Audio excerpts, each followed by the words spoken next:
Hello, this is Barry O'Connell, and I'm doing this on New Year's Day. And let's see what we have here. We're going to do winners and losers for, I think of it as the bottom half of the state: Western Maryland, Montgomery County, Prince George's County, Southern Maryland. And so that's congressional districts 6, 8, 4, and 5. I know I should say 4, 5, 6, and 8, but that's the way I think about it, starting in Western Maryland. All right. Big winner this year. Angela Alsobrooks had a fantastic year. You know, she was an underdog all the way through. Trone came in with $62 million and she beat him. Um, Larry Hogan had a huge advantage by being a two-time governor, extremely high um, likability rating from the voters. Voters liked him. It's just that simple. Um, She beat Trone, she beat Hogan. You have to consider Hogan as one of the really big losers of this year. Upper right-hand corner, we see uh, Senator-elect Senator-elect Angela and Jolene Ivey. You know, Jolene's one of the big winners because she backed Angela all the way through. Some of the other people, people don't like it when I say harsh things. But can I say that Aisha Braveboy is a rat fink? She tried to sell Angela down the river. She sold him out to David Trone. She got promised a lot of money for her campaign, and she hated Angela because she was so jealous of her, because she knew Angela was a real attorney and she was a real estate HOA attorney. She knew that Angela had real trial experience and was a real prosecutor, and she was never a real prosecutor. She never tried a case in court. And she's just somebody who was not much of a state's attorney and just sort of coasted on other people's work. Um, and she went with Trone in the primary, and she had a long-standing close relationship with Larry Hogan. What I can't understand, why does Aisha Braveboy hate black women? That doesn't make any sense to me. Let's take a look at the winners and losers. Let's go across the top. Um, Poor Crystal Oriata. You know, I think she struggles to get the right shoe on the right foot each morning. And, I don't mean to suggest that she's stupid. I'm not saying she's stupid. I'm just saying that some of the other council people, Edward Burrows and Walla Blagay, and of course, the state's attorney, Aisha, can trick her into doing things that really aren't a good idea and really aren't to her benefit. But that's just the way they treat her, as if she's a cat's paw. Um, she's a big loser. She made a lot of enemies this time. She's got some challenges when she runs for reelection. Now we've got Calvin Hawkins. Um, Calvin's got a problem. He thought Angela was going to support him. He's a longstanding supporter of Angela's. Um, but the problem is, it's not totally up to Angela. Here's the situation. Governor Westmore is up for reelection in 26. The county executive is up for reelection in 26. There's no way the governor can win the state without campaigning in Prince George's County, which means standing with the next county executive, and his advisors don't want him standing next to a convicted felon with a history of sexual indiscretions and lunatic voting. He supported Edward Burrows. I mean, that's like, how do you do something that's, I don't want to say stupid. How do you do something that misguided? Calvin, what the heck were you thinking of? A lot of people were looking at Calvin as, if Angela didn't endorse him, and first he's in the race, then he's out of the race, then he's in the race, then he's out of the race, then he gets his wife to say he's back in the race.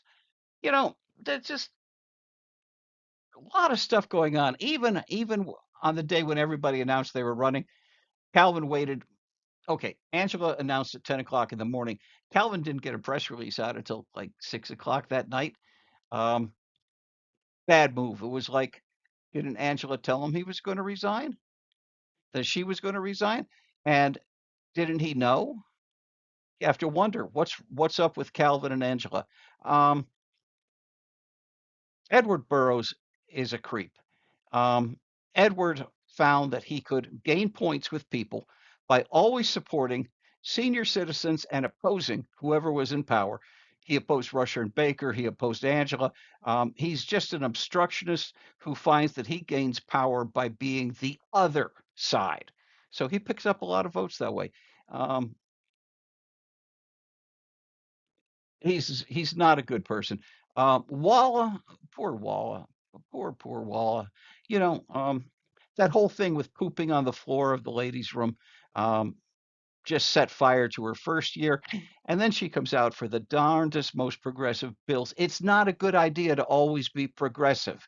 Yeah, progressive sounds nice. It sounds progressive, but you can't spend money twice, and you can't spend money if you don't have it, and you can't spend money on crazy, silly stuff like $10,000 grants to restaurant owners for menus, and then have money to go to twice a week trash pickup. Anybody who's upset about twice a week trash pickup, Walla and Edward and Crystal killed it for you. There's no chance you're going to get twice a week trash pickup because they sunk it. You know, there's a lot of people who are going, oh, well, the next time around, next election, we need twice a week trash pickup. These people have killed it for you. Let's go down to the lower left-hand corner. These people, okay, Ashanti and Denny, I can understand. You know, Angela was not real good with Hispanic voters, so I can understand why they didn't. But Jocelyn Pina Melnick and Mary Lehman, they're from the White District. You know, Prince George's County is a majority black county, but their district is a majority white district. There are no African Americans elected in their district. You've got a white senator, Ambassador Rosa Pepe. Um, you've got a white guy as a delegate. You've got Mary as a delegate, and then you have Jocelyn Pina Melnick. And you know, she was born in another country. She was born down in the Caribbean. Um, Nobody here is a descendant of slavery. Nobody here has you know Pina Melnick's people weren't even here until she was 8 years old. They missed out on Jim Crow. They missed out on Reconstruction. They missed out on civil rights. You know, they came in late. So it's the white district, three whites and an Afro Caribbean. It is what it is. Let's talk about the center picture. Um, Baker's got a problem. Okay, Rushern Baker is a good guy who's done some great work. I'm not taking that away from him at all. Um, He was a delegate. He ran for county executive twice and lost. He ran for county executive twice and won. He ran for governor twice and lost. His biggest problem is he doesn't have the money. He just doesn't have the money to run. It doesn't look like he's going to have the money this time. If he can get Foxwell as his campaign strategist, if he can swing the money to hire Foxwell, he's got a possibility. Jolene's rough to stop. Um, The others, not so much. Um, Baker's got to get the money to get really good uh, people like Foxwell on board, and then he's got a fighting chance. But it's only a fighting chance, not even a good chance. Um, Everybody on this page is a loser except for Foxwell and Baker. And Foxwell's never a loser. He always comes out on top. He always finds a way. Baker, he's got to get the money. If he gets the money, it's a big win for him. If he doesn't get the money, then there's no point to running. Let's talk about Jolene a second. You know, when you run against Jolene, you don't run against Jolene. Nobody runs against Jolene because you may think it's her name on the ballot, but when you're running against Jolene, you're running against her husband, the congressman, Glenn Ivy. And you know something? Glenn is a great guy and he's sharp and he does a fantastic job as a congressman, top quality lawyer. Jolene's the politician. Okay. So when you run against Jolene, you run against her husband, the congressman, and her son, the delegate. But you also run against Joe Biden and Vice President Harris and so many other people because the establishment people love her. They know she's solid. They know she's reliable. They know she never takes an envelope full of cash. That's something about Glenn and Jolene. They stood out in Prince George's County politics as people who you knew never took an envelope full of cash. They just didn't operate that way.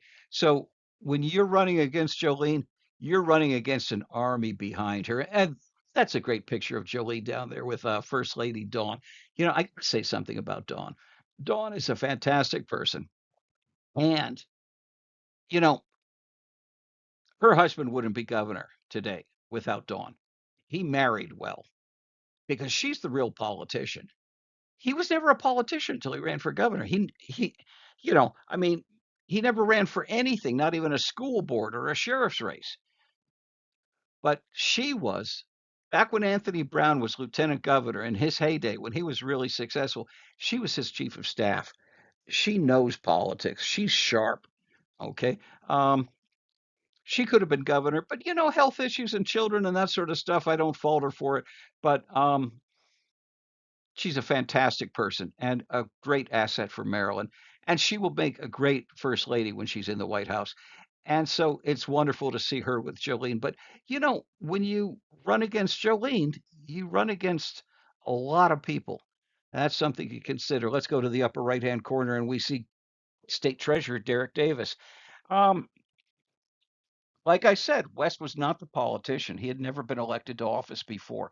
So the Board of Public Works is a Maryland institution. Other states don't do this. Okay. The governor sets the budget. The Maryland General Assembly passes a budget. Then it goes to the Board of Public Works and they decide who gets the contracts and they dole out the money. So on any given, a slow Wednesday for one of their meetings is $500 million. A big meeting is 1.5 to 2 million, $2 billion. So they're dealing with huge contracts, state spending. This is where the money hits the consulting companies and the vendors and the suppliers and everything else. This is the group that decides whether or not, a settlement gets made because of a wrongful death or something like that. This is an incredibly important role. And he was there for Governor Westmore and he helped because he had all these years, like 30 years experience or more. I forget exactly when. I hope he doesn't get mad at me forgetting when he was elected, but he was in there forever and top quality person. Had a chairmanship of the business committee in the Maryland General Assembly. He would have made a great speaker, but well, we won't go down that road. Let's just say anything State Treasurer Derek Davis does, he does well.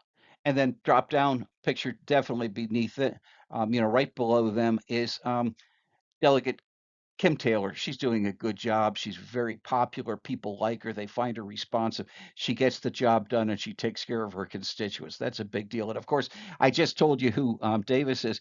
And they almost shut down Maryland 529. It was a disaster.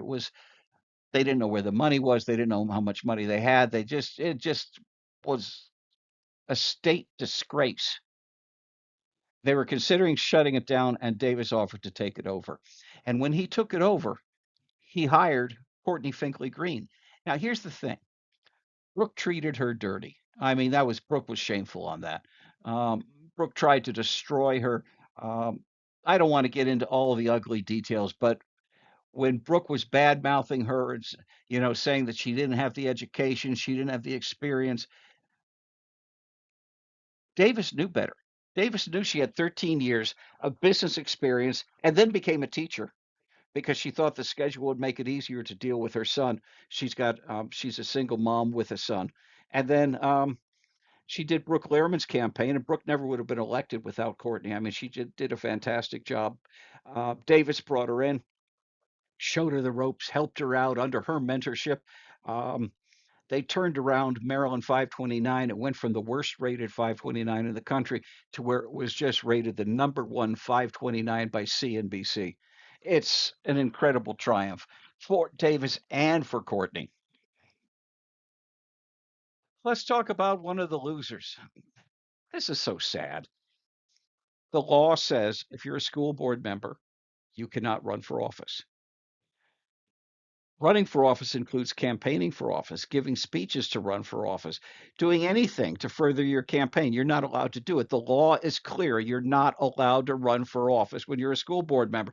And this woman, this progressive, this, these progressives are so sneaky and they think they're above the law and they think they can pull dirty deals and they think they'll get away with it. She knows she's not going to get in trouble with the state's attorney because they're allies. That's the way this deal works. Aisha Braveboy protects the crooks, and Shayla Adams Stafford is a crook. Go ahead, sue me because I will show the law where it says school board members are not allowed to run for office. And you gave speeches running for office. You held up signs running for office. You went through a campaign. Have you resigned yet? You're not supposed to. Why are you staying if you're running for county council? Why are you still on the school board? Are you like you want to take the paycheck until the last possible minute? It's wrong.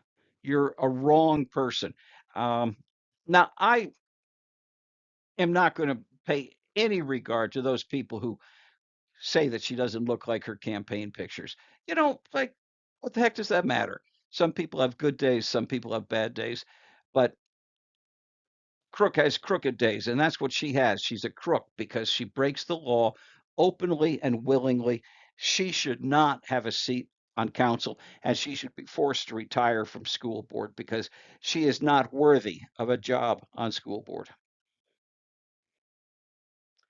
Hey, somebody who had a big year, Daryl Carrington. He was a major player in the legalization of marijuana, which launched him into bigger things. He picked up, I believe, Greenbelt, Bowie as uh, as lobbying clients. Business is up for him. He's doing very well. Daryl's a successful guy. It's been a big year for him. Congratulations, Daryl. There's one rumor going around about Daryl that I wanted to spell. Um, I think it's the cowboy hat that does it, but I heard a rumor that Daryl was one of the backup dancers for Beyonce when she did that football halftime show. No, I confirmed Daryl was not one of the dancers in the Beyonce halftime show. It was just somebody who looked like him. I think the hat fooled people, but he certainly does rock a cowboy hat very nicely. Let's catch some Montgomery County. Another person who got ill treated by Brooke Lehrman. I've been told Teresa never, I don't think I've ever spoken with Teresa, but she got sick when she was working on the Brooke Lehrman campaign, and Brooke fired her. Merciless, just fired her. And she was doing a great job. She's a top quality person. You'd be lucky to have her on your campaign. Brooke fired her. So anyway, then she goes to the convention. She gets TV time. She becomes the international face of childless cat ladies. Um, she gets home, gets thousands of dollars worth of roses from Oprah Winfrey. That must have been pretty exciting. That must have been a very special moment. And then she gets picked to be the delegate from District 16. And here's the fun part. I love this part of the story because, karma catches up with people like Brooke. Um, Brooke grew up in District 16, and now Teresa is the delegate. And so if Brooke wants a favor in her old district that she grew up in and went to grade school, went to high school, in District 16, she's got to go talk to the lady that she unjustly and mercilessly fired. I think that's pretty cool. Teresa Warman is a big winner this year. She had just a rock star sensational year. God bless you, Teresa. I love that. And here's somebody else having a really big year. Um, they passed a ballot referendum that said Mark Ehrlich can't serve another term as um, county executive. So Mark's going to step down and run for council at large. You know, he's not a spring chicken, but he's not willing to retire yet. So he's going to run for council at large. And everybody's telling me Andrew Friedson is going to pick up the seat. Um, Andrew goes back to the Franchot days. He worked for Franchot. Um, he's been a council member. He's done an outstanding job, spotless, no blemishes on his reputation. He's the sort of person you'd want to turn your county over to. Um, I'd say he's coming out of 2024 as a big winner. And that's it for tonight's program. I'd like to thank my friends at Jimmy's Famous Seafood. If you can get to the restaurant in Dundalk, stop by and get what's considered one of the best crab cakes in the country. And if you have a big event and you want them to come to you, they've got a food truck. They can come and cater an event wherever you are. They even went as far away as Florida this year. They did a big event in Florida. So they're really doing a fantastic job. But here's something I want you to think about. If you have a family member, um, maybe somebody in college or somebody out of the area, somebody's homesick from Maryland, somebody wishes they were back here, consider sending them uh, a box of Jimmy's Famous Seafood. Um, the crab cakes are outstanding. Um, the soup is out of this world. The crab stuffed egg rolls are just to die for. I mean, this stuff is great. So keep Jimmy's Famous Seafood in mind. And that's it for this evening. Thank you much for listening.